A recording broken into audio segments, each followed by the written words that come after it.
Hello বন্ধুরা, কেমন আছো তোমরা? আশা করি ভালো আছো। একটা কথা বলি তোমাদের, নিরামিষ ভালো লাগে না আমিষ ভালো লাগে? আমার কিন্তু নিরামিষ মেনু পোস্ত আর ডাল হলে দারুণ লাগে। এই দেখো করছি আজকে দোস্ত বিউলির ডাল। 2 ঘন্টা আগে ভিজিয়ে রেখেছিলাম প্রেশার কুকারে, 5-6টা সিটি মেরেছি।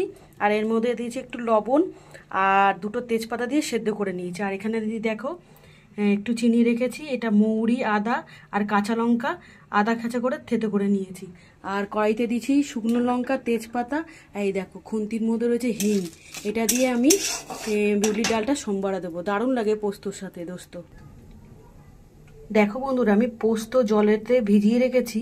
এটা শিলনোড়াতে একটা কাঁচা লঙ্কা একটু নুন দিয়ে বেটে নেবো, তারপর ঝিঙে আলু পোস্ত করবো। এই দেখো সুন্দর গন্ধ বেরিয়েছে ফোড়ন থেকে। তারপর ডালটা সোমবারা দিয়ে দিয়েছি। নাবানোর সময় ডাল যখন ফুটে উঠবে টকবক করে একদম, আর নুন মিষ্টিটা মুখে দিয়ে চেক করে নেবো। তারপরে আমি আদা, কাঁচা লঙ্কা, মৌরি আর একটু মিষ্টি দিয়ে দেবো। ব্যাস, দারুণ গন্ধ বেরোবে।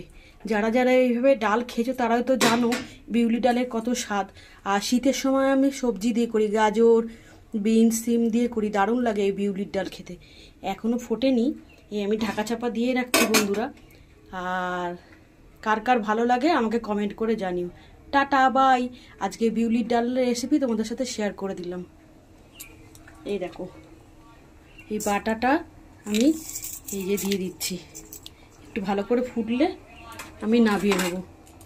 ওকে, তোমরাও খেয়ে দেখো এরমভাবে, মানে বিউলির ডাল করে, দারুণ লাগবে খেতে বন্ধুরা।